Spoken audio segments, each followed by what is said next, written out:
అందరికీ నమస్కారం అండి.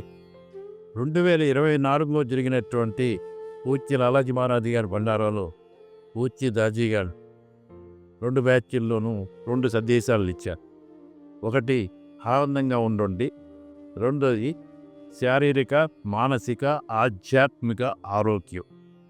ఈ 2 సందేశాల్లోని కొన్ని ముఖ్యాంశాలని ఈ ఎపిసోడ్లో చెప్తాను.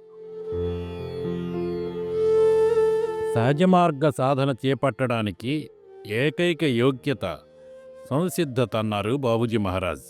సంసిద్ధత అంటే నా హృదయం ప్రకారంగా ఆనందంగా అభ్యాసం చేయడం. ఆనందంగా ఉండే హృదయం దివ్య కృపని ఆకర్షిస్తుంది. సంసిద్ధంగా లేని హృదయం బరువెక్కిపోయి పైనుండి వచ్చే కృపాధారని మళ్లిస్తుంది. అందుచేత ఈ పరివర్తన ప్రక్రియలో ఆనందంగా పాల్గొనడానికి మనం కొన్ని సూత్రాలను తెలుసుకుని వాటికి అనుగుణంగా మన జీవితాలని మలుచుకోవాలంటారు దాజీ. ఆనందానికి షరతులుండవు. పరిస్థితులు, నిర్బంధాలు, కోరికలు ఆనందాన్ని శాసించినట్లయితే అది నిజమైన ఆనందం కాదు. అన్ని పరిస్థితుల్లోనూ సంతోషంగా ఉండడమే నిజమైన సంతోషమన్నారు బాబూజీ. అందుచేత ఆనందం ఏ ప్రాపంచిక వస్తువుపైన, ఏ పరిస్థితిపైన ఆధారపడి ఉండకూడదు. అలాగే ఆనందంగా ఉండాలంటే ఎవరి నుండి, దేని నుండి ఏది ఆశించకూడదంటారు దాజీ. ఇతరుల్లో పరిపూర్ణతని వెతకవద్దంటారు. అలా వెతికే ధోరణిలో అనేక మంది భార్యాభర్తలు వాళ్ళ మధ్యలో ప్రేమనేది లేకుండా జీవిస్తూ ఉంటారు. మన జీవితాల్లో నేను నీకు చేశాను, నీవు నాకు చెయ్యాలి అని బేరసారాలు చేస్తాం. అప్పుడది వ్యాపారమే గాని ఆనందాన్నిచ్చే ప్రేమ కాదు. ఈ విషయంలో మనం దేవీ దేవతలను కూడా విడిచిపెట్టాం. భగవంతుడా నీవు నాకు ఇది ఇస్తే నేను నీకు అది ఇస్తా అని లావాదేవీలు చేస్తే నిజమైన ఆనందం కలుగుతుందా ఆలోచించండి దాజీ. ఏది ఆశించనప్పుడు మనం అందుకునే ప్రతి దానికి మనలో కృతజ్ఞత కలుగుతుంది. అలా వాటిని దివ్య కానుకలుగా భావిస్తే మనలో ఒక నిగూఢమైన ఆనందం పెల్లుబుకుతుంది. మన పట్ల, ఇతరుల పట్ల మనం నిర్వర్తించాల్సిన పవిత్ర ధర్మాలని నిర్వర్తిస్తే అపరిమిత ఆనందాన్ని పొందగలమని, అలాగే వాటిని విస్మరిస్తే ఏదో తెలియని విచారం మనల్ని వెంటాడుతుందని అంటారు దాజీ. ఆనందం అనేది ఒక సాత్విక స్థితి. నిరంతర స్మరణ ద్వారా మనం చేసే పనులన్నీ సాత్వికంగానే ఉంటాయి. వాటిలో వ్యాపార ధోరణంటూ ఏమీ ఉండదు. అలా నిష్కామ కర్మలుగా చేసే పనులు మనకు ఎంతో ఆనందాన్నిస్తాయి. దాజీ ఇలా అంటారు, ఆనందం, ప్రతీకారం కలిసి ఉండగలవా? ఉండలేవు. అందుచేత క్షమించడం నేర్చుకోవాలి. కరుణ మన పట్ల చూపించుకుంటే సరిపోదు, అది ఇతరుల పట్ల కూడా చూపాలి.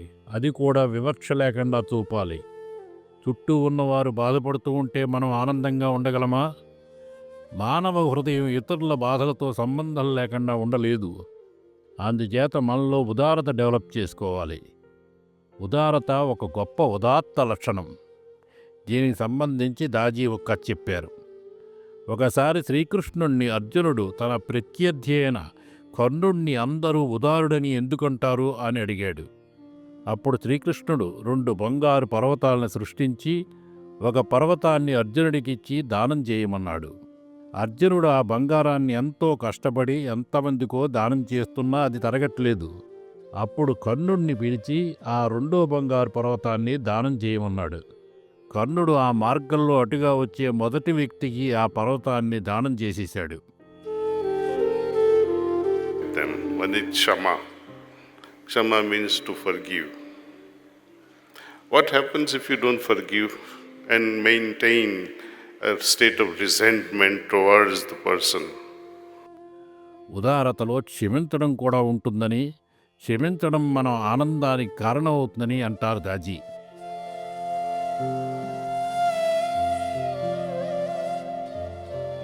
ఈర్ష్య, అసూయలకు హృదయంలో తోటు ఇవ్వకూడదు. అలా ఇస్తే అవి మనం కోరుకున్న వస్తువు అవతల వ్యక్తి పొందినప్పుడు ఆ వ్యక్తి మనకు శత్రువుగా కనపడేలా చేస్తాయి. అటువంటి అహంతాలూకు లక్షణాలు మన నుండి ఆనందాన్ని పూర్తిగా దూరం చేస్తాయంటారు దాజీ. ఆనందాల్లో వివిధ రకాల ఇంద్రధనస్సులుంటాయి. ఒక్కొక్కటి ఒక్కొక్క స్థాయిలో పోషణనిస్తుంది. భౌతిక స్థాయిలో సుఖం రూపంలో అనుభూతి చెందుతాం. అది స్థూల శరీరానికి పోషణనిస్తుంది. సూక్ష్మ శరీరాల్లో సంతోషం రూపంలో అనుభవాన్నిచ్చి ఆ శరీరాలకి పోషణనిస్తుంది. తన ప్రామాణిక స్థాయిలో ఆనందం కారణ శరీరానికి పోషణనిస్తుంది. ఆనందం ఎంత స్థూలమైతే అంత తక్కువ సంతృప్తిగా ఉంటుంది. ఉదాహరణకి గతంలో సుఖానికి సంబంధించిన జ్ఞాపకం సాధారణంగా వ్యక్తి నిస్పృహకు దారితీస్తుంది. కోరికను తీవ్రతరం చేసి మరల ఆ అనుభవం కావాలంటుంది. కానీ ఆత్మదిశగా కదులుతున్నప్పుడు మనం పరమానందాన్ని పొందుతాం. ఆ తర్వాత ఇంకా పురోగమించినప్పుడు ఆ పరమానందానికి కూడా అతీతంగా ఆ శూన్య స్థితిని చేరుకోగలమని అంటారు దాజీ. దాజీ ఇలా అంటారు: మానసిక ఆరోగ్యానికి భౌతిక ఆధ్యాత్మిక ఆరోగ్యాలతో ఎంతో సన్నిహిత సంబంధం ఉంటుంది. మనిషికి సమతుల్య జీవనం చాలా ముఖ్యం. అన్ని రంగాల్లోనూ మన పనుల్లో పద్ధతిగా నియమాలకు అనుగుణంగా ఒక టైం ప్రకారం వ్యవహరించడం చాలా అవసరం. Number one is follow the circadian rhythm, be in tune with nature. Meaning, మన కణాలలో చిన్న చిన్న అణుమాత్రపు జీవగడియారాలు ఉంటాయి. అవి మన 24 గంటల సర్కేడియన్ లయను కొలుస్తాయి. ఈ గడియారాలే మనకు ఆకలి ఎప్పుడు వేయాలి, నిద్ర ఎప్పుడు రావాలో నిర్ణయిస్తాయి. వీటిల్లో ప్రధాన గడియారం మెదడులోని ఒక చిన్న క్షేత్రం యొక్క న్యూరాన్లో ఉంటుంది.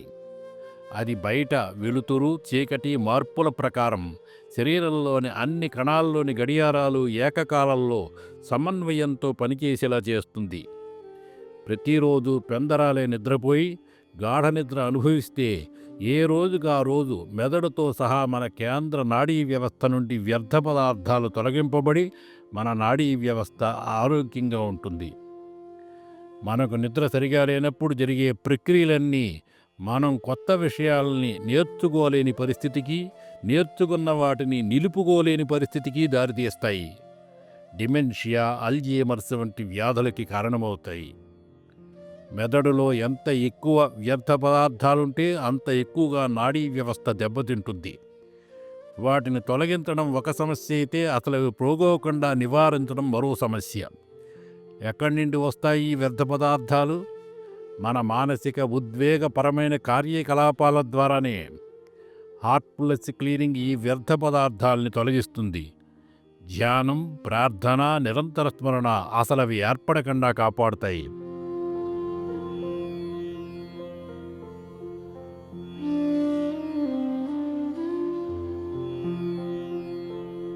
research is according to Harvard professor, he was telling me that plant-based diet is always the best.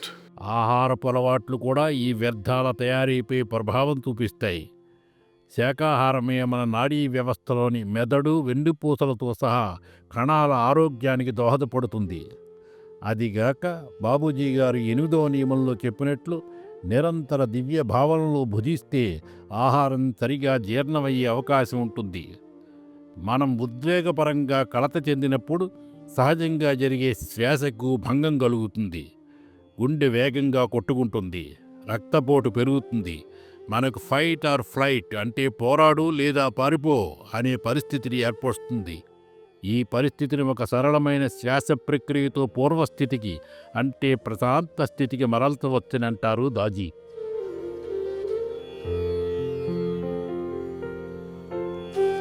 తెల్లవారుజామున ప్రకృతి యొక్క శక్తి లోపల మూలం వైపుకి ప్రవహిస్తుంది. అందుచేత ఆ సమయంలో హార్ట్ఫుల్నెస్ ధ్యానం చేస్తే ప్రాణాహుతి కూడా దివ్యశక్తితో పాటు సహజంగా లోపలికి ప్రవహించే దిశలోనే ప్రవహిస్తుంది. సూర్యాస్తమయానికి ముందు శక్తి ప్రవాహం బయటికి వెడుతుంది. అప్పుడు హార్ట్ఫుల్నెస్ క్లీనింగ్ చేసుకుంటే మన శరీరం నుండి తొలగిపోవాల్సిన వాటిని బయటికి తోసేయడానికి దోహదపడుతుంది.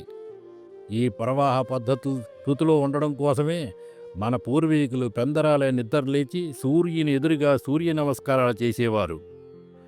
ఈ సూర్యకాంతి నాడీ వ్యవస్థని క్రియాశీలకంగా చేసి కంటిలోని రెటీనా నుండి హైపోథలామస్ వరకు చురుకుతనం తీసుకువస్తుంది.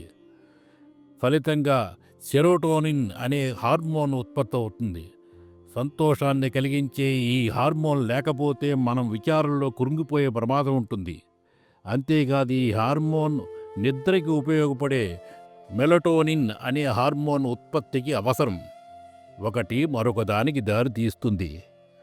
If we don't go with that flow, we tend to swim against the currents of river. And as a result, what happens? The waste material in the brain is increased much more. మనం ఉదయాన పూర్తిగా చురుగ్గా ఉంటే ప్రేమగా ఉన్నత చేతనావస్థల్ని ఆహ్వానించగలుగుతాం. పరతత్వంతో లీనమవగలుగుతాం. హృదయంలో అద్భుత ఆధ్యాత్మిక స్థితులు ఉద్భవిస్తాయి. ప్రకృతిలో లయకు విరుద్ధంగా దానికి శృతిలో లేకుండా జీవిస్తే అలజడి తరంగాలతో నిండిన చేతనలో మనల్ని మనం కోల్పోతాం. మన శక్తి ప్రవాహాలు, నిద్రపోయే తీరు అన్నీ అపసవ్యమై మనం అనారోగ్యం పాలవుతాం. అలా కాక ప్రకృతిలో లయకు అనుగుణంగా జీవిస్తే మన చేతన నిశ్చలంగా సుస్థిరంగా ఉండి మనం శారీరక, మానసిక, ఆధ్యాత్మిక ఆరోగ్యాలని అనుభవించగలుగుతామని, అందుకు నిర్ణయం మనదే అని అంటారు Daaji. Please reflect on this very carefully, read it again and again, both the messages. Thank you once again. ఈ 10 ఎపిసోడ్లో మనకి పూజ్య లాలాజీ మహారాజ్ గారి భండారాల్లో పూజ్య దాజీ గారు ఇచ్చేటువంటి సందేశాలు ఇవి మన మిషన్ లిటరేచర్లో అవైలబుల్గా ఉన్నాయి. వీటిని చదివి అవగాహన చేసుకుని వాటిని ఆచరణలో పెట్టవలసినటువంటి అవసరం ఎంతైనా ఉంది. ఆ విధంగా మనం అవగాహన చేసుకుని ఆచరణలో పెట్టేటువంటి విజ్ఞత మనకి ప్రసాదించమని గ్రేట్ మాస్టర్స్ని, మన మాస్టర్ గారిని ప్రార్థిస్తూ అందరికీ ధన్యవాదాలు.